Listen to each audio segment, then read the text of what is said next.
नमस्कार, आप देख रहे हैं टैक्स मंत्रा और मैं हूं अनुराग शाह। आज बात करेंगे सबसे बड़े टैक्स रिफॉर्म की, यानी जीएसटी 2.2, जीएसटी रेशनलाइजेशन, जो कि प्रधानमंत्री के द्वारा ऐलान किया गया है 15 अगस्त को।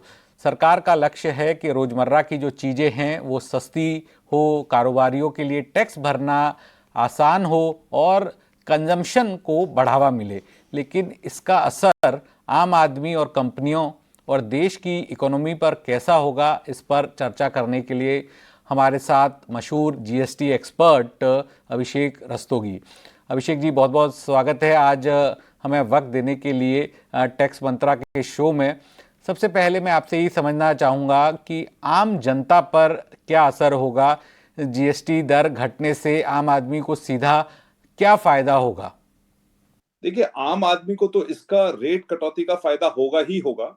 रेट रैशनलाइजेशन से बिजनेसेस को लाभ होता है कि जो डिस्प्यूट्स होते हैं वो खत्म होते हैं, मगर जो टैक्स की कमी है, बिकॉज ये इनडायरेक्ट टैक्स है, इसका सीधा का सीधा जो बेनिफिट मिलेगा वो कंजम्पशन करने वाले लोगों को मिलेगा, तो कंज्यूमर्स को इसका मुख्य बेनिफिट मिलेगा। अभिषेक जी, कौन सी रोजमर्रा की जो चीजें हैं वो 12% से 5% जीएसटी पर आकर सस्ती होगी? अगर कुछ चुनिंदा चीजें आप बता पाएं, क्योंकि आपने तो डिटेल इस पर स्टडी की होगी। देखिए, बहुत सारे जो खाने पीने के पदार्थ हैं, जैसे बटर हो गया, चीज हो गया, घी हो गया, फ्रूट जूसेस हो गए, पैकेज ड्राई फ्रूट्स हो गए, प्रोसेस्ड फूड्स हो गए, मिल्क बेवरेजेस हो गए, मिल्क कैन्स हो गए, ऐसे खाने पीने के बहुत सारे पदार्थ हैं जो कि 12% से 5% पर आएंगे। क्योंकि दिवाली से एक रिलेटेड इसको अनाउंसमेंट किया गया है, तो जो कैंडल्स हैं, कैलेंडर हैं, ये भी आज 12% पर टैक्स होता है, ये भी कम आएगा। और अगर आप ये देखें कि और कौन सी चीजें हैं जो या तो दिवाली से लिंक्ड हैं या फिर वैसे रोजमर्रा की जिंदगी में आती हैं या फिर मिडिल क्लास के लिए हैं रेलेवेंट, वो हो गए जैसे सोलर कुकर्स हो गए, आपका ड्राइंग बुक्स हो गया, चश्मे हो गए, स्पेक्टिकल्स हो गया, एलपीजी स्टोव्स हो गए, ये सब चीजें, बाइसिकल्स हो गई, ये सब चीजों पर भी ऐसी उम्मीद करी जाती है कि 12% से 5% पर रेट जाएगा, तो कंज्यूमर को बड़ा लाभ होने की उम्मीद है। अभिषेक जी, एक चीज और मैं आपसे समझना चाहता था, क्या जो लोगों का घर का मासिक खर्च आपको लगता है कम होता हुआ दिखेगा? इससे काफ़ी ज़्यादा असर पड़ेगा, क्योंकि कहा यह भी जा रहा है कि जो 12% की स्लैब में जो 99% चीज़ें थी वो अब 5% में आ जाएगी। और हमने देखा है कि जो ऑटोमोबाइल्स वगैरह है उस पर भी असर पड़ेगा, जो गाड़ियों पर भी जीएसटी कम होगा। तो क्या इससे घर का मासिक खर्च कम होगा? देखिए, बहुत अच्छा प्रश्न है ये। और जो मिडिल क्लास इनकम ग्रुप की ऐसी चीजें हैं जो कंजम्पशन का एक महत्वपूर्ण प्रोपोर्शन रहती हैं मिडिल क्लास इनकम ग्रुप के, ऐसी चीजों पर गवर्नमेंट आइडेंटिफाई करके टैक्स कम करना चाहती है, तो ऑफ कोर्स इसका जो बेनिफिट होगा वो हाउस होल्ड इनकम की परचेजिंग पावर पैरिटी को बढ़ाएगा। मतलब कि टैक्स की कमी होने के कारण जो डिस्पोजल इनकम होगी वो बढ़ जाएगी और ज्यादा लोग, मिडिल क्लास स्पेशली लोग, स्पेंड कर पाएंगे, क्योंकि ये एक वो कैटेगरी ऑफ इनकम ग्रुप है जो अपना 80% के आसपास की इनकम को स्पेंड करता है, कंज्यूम करता है। तो कंजम्पशन अगर सस्ती होगी तो ये उनको बहुत बड़ा बेनिफिट होगा। देखिए, जिस तरह से आप बता रहे हैं अभिषेक जी के इससे फर्क पड़ेगा, तो क्या मान के चले कि महंगाई जो है वो 20 से 25 बेसिस पॉइंट तक कम होगी? देखिए, इस इन्फ्लेशन के डिस्कशन को दो भाग में डिवाइड करना पड़ेगा। जो रिटेल इन्फ्लेशन है वो तो सच में कम होगा ही होगा, क्योंकि जो ये जो प्रोडक्ट्स हैं जिन पर रेट कम होगा, 28 से 18 होगा, या ये जो 12% वाले थे वो 5% में जाएंगे, तो इससे डेफिनेटली रिटेल इन्फ्लेशन पर फर्क पड़ेगा। मगर ओवरऑल अगर आप देखेंगे तो ये redistribution of indirect tax burden होगा। हम इससे रीडिस्ट्रीब्यूशन क्यों कहते हैं? क्योंकि जो कुछ प्रोडक्ट्स हैं जो 28% पर है, अब वो हो सकता है 40% पर चले जाएं। तो जो ये बर्डन है इनडायरेक्ट टैक्स का, ये जो कंज्यूमर क्लासेस हैं, इन डिफरेंट कंज्यूमर क्लासेस पर इंपैक्ट पड़ेगा। तो जो कि रिटेल इन्फ्लेशन है वो 100%, 100% कम होगी, और जो डिस्ट्रीब्यूशन है ऑफ बर्डन इनडायरेक्ट टैक्सेस का, वो डिफरेंट क्लासेस में बढ़ जाएगा। देखिए, हमेशा ये भी कहा जाता है कि लैग इफेक्ट रहता है। जब रिजर्व बैंक दरें कम करता है तो उसका भी जो पास ऑन होने में थोड़ा सा इफेक्ट रहता है। तो क्या दाम जो कम तुरंत होंगे या इसमें समय लगेगा? देखिए, बहुत लोग ये सवाल पूछ रहे हैं। दाम कम तो बिजनेसेस को करने ही पड़ेंगे, क्योंकि डिमांड और सप्लाई प्लस प्राइस इलास्टिसिटी, ये सारे फैक्टर्स इनटू प्ले आएंगे। और देखिए, गवर्नमेंट कहीं ना कहीं बिजनेसेस को ये नहीं बोलना चाहती कि हम एंटी प्रॉफिटेरिंग जैसा प्रोविजन लगाना चाहते हैं, मगर अगर कंज्यूमर्स को डायरेक्ट बेनिफिट नहीं होगा तो गवर्नमेंट को कहीं ना कहीं ऐसे एक्शंस लेने पड़ेंगे, क्योंकि जो उद्देश्य गवर्नमेंट का ये है कि इस समय ये बेनिफिट कंज्यूमर तक पहुंचना चाहिए।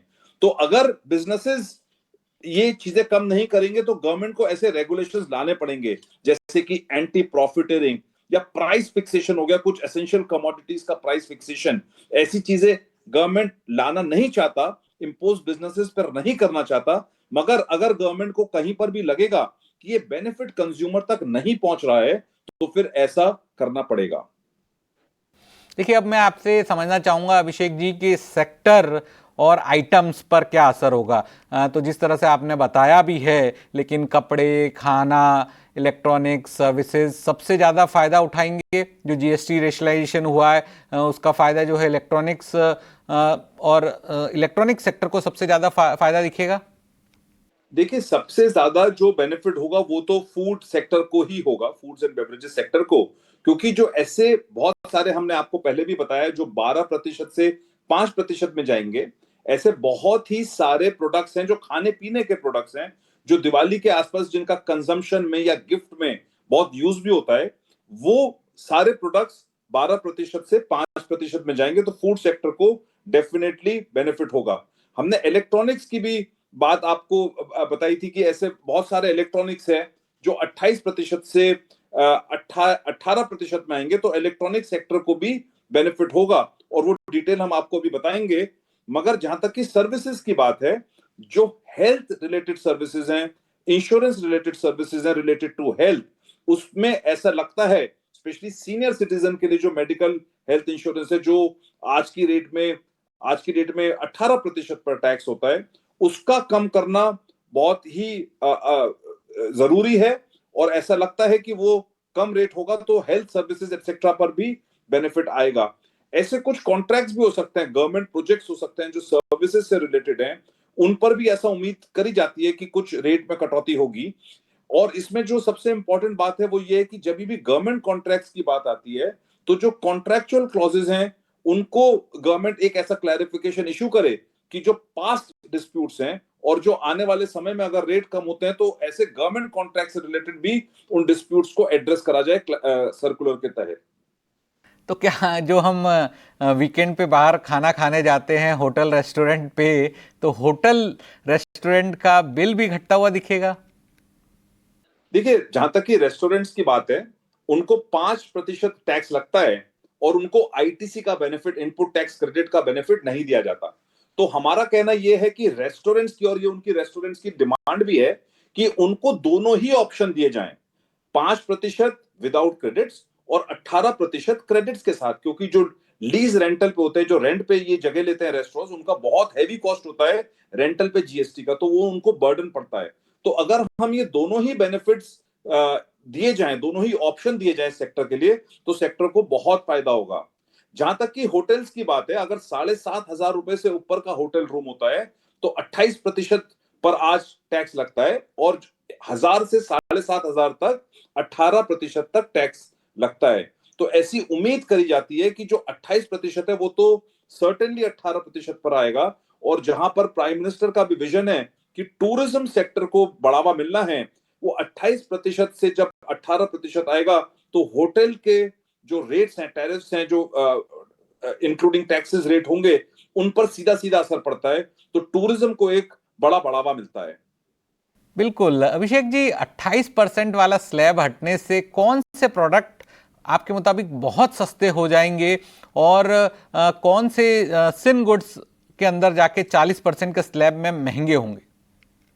देखिए, जहां तक कि सिन गुड्स की बात है, cigarette, aerated drinks, casinos, race clubs, chewing tobacco, cigar और बीड़ीज, ये सारी चीजें ऐसी हैं जो लगता है कि गुटखा, पान मसाला, तंबाकू एटसेट्रा, ये सारी चीजें ऐसी हैं जो लगता है कि हायर रेट में जाएंगी और ये सिन गुड्स माने जाते हैं, इन पर हायर टैक्स लगेगा और गवर्नमेंट का भी कहीं ना कहीं ऐसा इंटेंशन रहेगा कि जो रेवेन्यू है वो बहुत ज्यादा डिप ना हो, रेवेन्यू न्यूट्रलिटी रहे, तो इन प्रोडक्ट्स पर ज्यादा टैक्स लगाने की उम्मीद लगती है और ऐसा लगेगा। जो एक प्रोडक्ट है जिस पर अभी सर्टेनिटी नहीं मिल पा रही है वो बीड़ी है, क्योंकि बीड़ी जो होती थी उस पर पहले कॉम्पनसेशन सेस नहीं लगता था। तो इशू ये आ जाता है कि वो बीड़ी पर जो अब टैक्स लगेगा, क्या वो बहुत ज्यादा 40% तक जाएगा या फिर उसे थोड़ा कम रखा जाएगा और वो 18% पे रखा जाएगा। तो क्या ये भी मान रहे हैं अभिषेक जी आप कि गाड़ियां और बड़े घरेलू सामान भी सस्ते होंगे? देखिए, मोदी जी का लाल किले से अनाउंसमेंट करना कि दिवाली पे धमाका, डबल धमाका मिलेगा, तो ये तो सर्टेन है कि जो ऐसा सामान है जो मिडिल क्लास इनकम ग्रुप के लिए बहुत रेलेवेंट है, जैसे स्मॉल कार्स हो गई, कंज्यूमर ड्यूरेबल्स हो गए, जैसे एसी, फ्रिज, टीवी, 32 इंच से ऊपर का टीवी, ये सारे 28% में लगते थे। फ्रिज हो गया, तो ये सारी ऐसी चीजें लगती हैं जो पहले हायर रेट पर से 28% से 18% पर आएंगी। मगर अगर हम बात करें हाई एंड मोटरसाइकिल्स की, अगर हम बात करें लग्जरी कार्स की, तो ये वो प्रोडक्ट्स हैं जिनका रेट कम नहीं होगा, ये रेट बढ़ेगा। तो जब हम कार की बात करते हैं तो हमें कार को भी दो भाग में डिवाइड करना पड़ेगा। क्या ये ईवीज हैं, क्या ये स्मॉल कार्स हैं जिन पे ऐसा अनुमान है कि रेट कम होगा, दिवाली के आसपास ये रेट कम होगा, इन कंज्यूमर कंज्यूमर ड्यूरेबल्स पर भी रेट कम होगा, एसी, फ्रिज, टीवी एटसेट्रा पर। मगर अगर आप लग्जरी कार्स की बात करें, मोटरसाइकिल की बात करें जो हाई एंड है, अनफॉर्चुनेटली इन पर टैक्स कम होने की कोई उम्मीद नहीं है। क्या स्पोर्ट्स की जो सामान है, अभिषेक जी मैं आपसे समझना चाहता था, स्पोर्ट्स के जो सामान हैं जिसमें स्पोर्ट्स सामान हो गए और घरेलू चीजों की कीमतें, वो आपके मुताबिक कितनी घटेगी? जो स्पोर्ट्स गुड्स हैं वो आज 12% पर टैक्स हैं और वो लगता है कि 5% पर जाएंगे। तो स्पोर्ट्स गुड्स को, पूरी स्पोर्ट्स इंडस्ट्री को ये बहुत बड़ा बेनिफिट होगा स्पोर्ट्स सेक्टर के लिए। और जो स्पोर्ट्स मैन होते हैं वो भी आप देखते हैं कि 90-95% उन कैटेगरी के होते हैं जिनके पास बहुत ज्यादा मीन्स नहीं होते। तो ये एक रेट अगर 5% पर जाता है तो ये बहुत बड़ा फायदा होगा। देखिए आगे बढ़ता हूं अभिषेक जी, और अब जो मैक्रो इम्पैक्ट है, बड़ा आर्थिक असर क्या होगा वो मैं आपसे समझना चाहूंगा। सरकार को जिस तरह से 85,000 करोड़ का घाटा होगा जो अनुमान आ रहे हैं शुरुआती, तो क्या इससे फिस्कल डेफिसिट बढ़ेगा? टैक्स की कैलकुलेशन क्या कहती है कि फिस्कल डेफिसिट का पर कितना असर होगा, क्योंकि फिस्कल डेफिसिट को कंट्रोल में रखना भी सरकार के लिए एक बड़ी चुनौती है। देखिए, फिस्कल डेफिसिट बहुत ज्यादा नहीं बढ़ेगा क्योंकि कुछ ऐसे प्रोडक्ट्स को भी आइडेंटिफाई करा जाएगा जो कि गवर्नमेंट को एडिशनल रेवेन्यू प्रोवाइड करेंगे। हमने बात करी हाई एंड मोटरसाइकिल्स की हो गई, कार्स की हो गई, ये सारे या सिन गुड्स हो गए। तो एक तरह का बिल्कुल एग्जैक्ट रेवेन्यू न्यूट्रल रेट तो नहीं हो सकता, मगर रेट को ऐसा बनाया जाएगा कि बहुत ज्यादा रेवेन्यू पर इंपैक्ट ना हो। मैं दोबारा बताता हूं आपको कि इनडायरेक्ट टैक्स बर्डन जो होगा उसको रीडिस्ट्रीब्यूट करा जाएगा। मतलब बात यह कि उसका रीडिस्ट्रीब्यूशन ऐसा होगा कि मिडिल क्लास इनकम ग्रुप को, जिनको कंजम्पशन इन सारी चीजों की, डेली यूज की चीजों की होती है, उस पर टैक्स को कम करा जाए, मगर high and and luxury items पर टैक्स को बढ़ाया जाए। देखो मैक्रो फंड पे मैं ये समझना चाहता था कि क्या बढ़ी हुई खपत और ज्यादा जीएसटी की वसूली से यह घाटा पूरा हो सकता है क्या? बिल्कुल बिल्कुल, जो कंजम्पशन लेवल्स हैं देखिए वो भी बढ़ते हैं जब इन प्रोडक्ट्स का रेट कम होता है, टैक्स का रेट कम होता है, तो प्राइसेस पर इंपैक्ट आएगा। प्राइसेस कम होंगे, जब प्राइसेस कम होंगे तो कंजम्पशन लेवल बढ़ेगा। कंजम्पशन लेवल बढ़ेगा तो एडिशनल जो जीएसटी कलेक्शन है वो होगी, और जो जीडीपी में कंट्रीब्यूशन है वो भी बढ़ता है जब कंजम्पशन बढ़ती है। देखिए कुछ एक्सपर्ट्स ये भी कह रहे हैं कि जीएसटी घटने से खपत इतनी बढ़ेगी कि जीडीपी में 1.5% से ज्यादा तक का इजाफा हो सकता है, तो इस पर आपका क्या मानना है? देखिए, एग्जैक्ट कैलकुलेशन करना तो इस समय बहुत मुश्किल है, मगर हाँ, जीडीपी पर पॉजिटिव इंपैक्ट पड़ेगा, क्योंकि जब भी प्राइसेस कम होते हैं, देखा जाता है कि कंजम्पशन बढ़ती है, और गवर्नमेंट ये बहुत आइडेंटिफाई करके उन चीजों पर प्राइस कम करना चाहता है जहां पर कि कंजम्पशन लोगों के लिए बढ़े, कंजम्पशन इजी हो जाए, और जब कंजम्पशन ज्यादा होगी तो ज्यादा रेवेन्यू भी आएगा और जीडीपी पर भी पॉजिटिव इंपैक्ट आएगा। 45,000 के कंपनसेशन सेस का जो है, वो कंपनसेशन सेस जो है फंड का इस्तेमाल राज्य और केंद्र को कैसे मिलेगा, अगर आप ये बता पाए तो?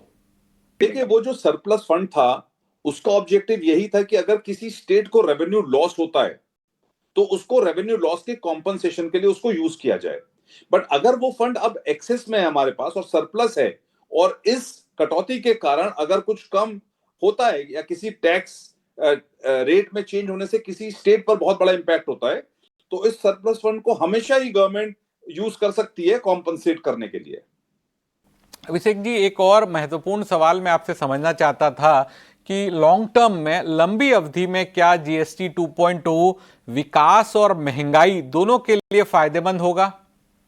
बहुत बड़ा फायदा होगा। देखिए, इन्फ्लेशन को, जो ये मैक्सिमम प्रोडक्ट्स हैं जो कि कॉमन आदमी यूज करता है, तो इन्फ्लेशन का हमने बताया पहले भी कि रिटेल इन्फ्लेशन पर इंपैक्ट पड़ेगा, तो इस वजह से महंगाई कम होगी, और महंगाई कम होते ही जैसे कंजम्पशन बढ़ती है, एक जो फैक्टर एनवायरनमेंट में आता है वो पॉजिटिविटी का आता है, बिजनेसेस के लिए भी आता है, तो ग्रोथ बढ़ने की ऐसी आशा है कि ग्रोथ होगी।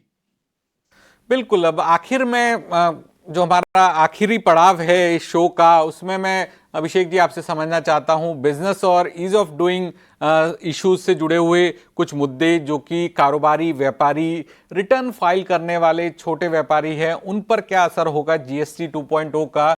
तो क्या मान के चले कि जीएसटी 2.0 जो है वो छोटे और मझोले कारोबारियों के लिए टैक्स भरना आसान बनाएगा? देखिए, बिल्कुल गवर्नमेंट का ऑब्जेक्टिव है कि टैक्स कंप्लायंसेस को ईज करें। ईज ऑफ डूइंग बिजनेस की जो रेटिंग है उसमें इंडिया को गेन करना है। तो ऐसे बहुत सारे अभी काम चल रहा है, जैसे जीएसटी की रजिस्ट्रेशन के कैंसिलेशन के इश्यूज हैं, कैश बहुत जगह एमएसएमईज का और छोटे बिजनेसेस का सीज करा जाता है, या वेंडर ने पे नहीं करा जिसकी वजह से कैंसिलेशन होता है। तो ऐसे जो कंप्लायंस हर्डल्स हैं, गवर्नमेंट उस पर काम करेगी, और जीएसटी 2.0 में ऐसे इश्यूज को आइडेंटिफाई करके इनको एड्रेस करा जाएगा, तो इंडस्ट्री के लिए और एमएसएमई के लिए बहुत बड़ा फायदा होगा। और क्या जो आप मानते हैं कि स्लैब कम होने से कंपनियों के लिए जो कंफ्यूजन है और जो डिस्प्यूट्स हैं वो भी कम होंगे, जिससे कंपनियों को थोड़ी राहत मिलेगी, और जो छोटे कारोबारी हैं जो जीएसटी के ब्रैकेट में आते हैं उनको भी फायदा होगा? विवाद बहुत कम होंगे। देखिए, जैसे आज मैं आपको 3 एग्जाम्पल देता हूं कि अगर डोनट्स आप खाते हैं तो वो डोनट्स अगर बिकते हैं तो वो 12% पर है, बट जब मैड ओवर डोनट्स जैसी कंपनियां उस डोनट्स को एक रेस्टोरेंट के फॉर्म में करती हैं तो वो 5% पर टैक्स होना चाहिए, मगर आज क्लासिफिकेशन डिस्प्यूट है कि ये 5% पे लगेगा या 12% पे लगेगा। जो सीसीटीवी कैमरा है वो 18% पे टैक्स होते हैं, मगर वर्क्स कॉन्ट्रैक्ट सर्विसेज 12% पे टैक्स होती हैं। तो ये रेट्स मर्ज होंगे तो बेनिफिट होगा, रेट की सर्टेनिटी मिलेगी। सिमिलरली अगर आप एसी देखते हैं तो 28% पर टैक्स होता है एयर कंडीशनर, मगर वर्क्स कॉन्ट्रैक्ट सर्विसेज 28% पर नहीं होती हैं। तो जब ये एसी बड़ी बड़ी कंपनीज में लगते हैं तो क्या वो वर्क्स कॉन्ट्रैक्ट में आएगा या सप्लाई ऑफ एसी होगा, ऐसे डिस्प्यूट्स खत्म हो जाते हैं। तो डिस्प्यूट्स का खत्म होने का मतलब है कि क्लासिफिकेशन इश्यूज कम होंगे, और इंडस्ट्री को और कंज्यूमर को दोनों को ही लाभ होगा। अभिषेक जी, मैं ये भी समझना चाहता था आपसे कि जीएसटी 2.0 के बाद, जीएसटी रेशनलाइजेशन के बाद स्लैब्स तो कम होगी, लेकिन टैक्स नोटिस और जो मुकदमे हैं वो भी क्या कम हो जाएंगे क्या? जो क्योंकि कई सारे जो छोटे कारोबारियों को नोटिसेज आते हैं, और वो नोटिसेज के बाद उसका पूरी जो कानूनी प्रक्रिया है उसको फाइट करने में काफ़ी वक्त जाया होता है, तो जीएसटी 2.0 के बाद टैक्स नोटिस और मुकदमे कम होंगे? देखिए, जहां तक की बात क्लासिफिकेशन डिस्प्यूट्स की है, क्लासिफिकेशन डिस्प्यूट्स कम होंगे, तो जो नोटिसेस क्लासिफिकेशन से रिलेटेड हैं वो कम होंगे।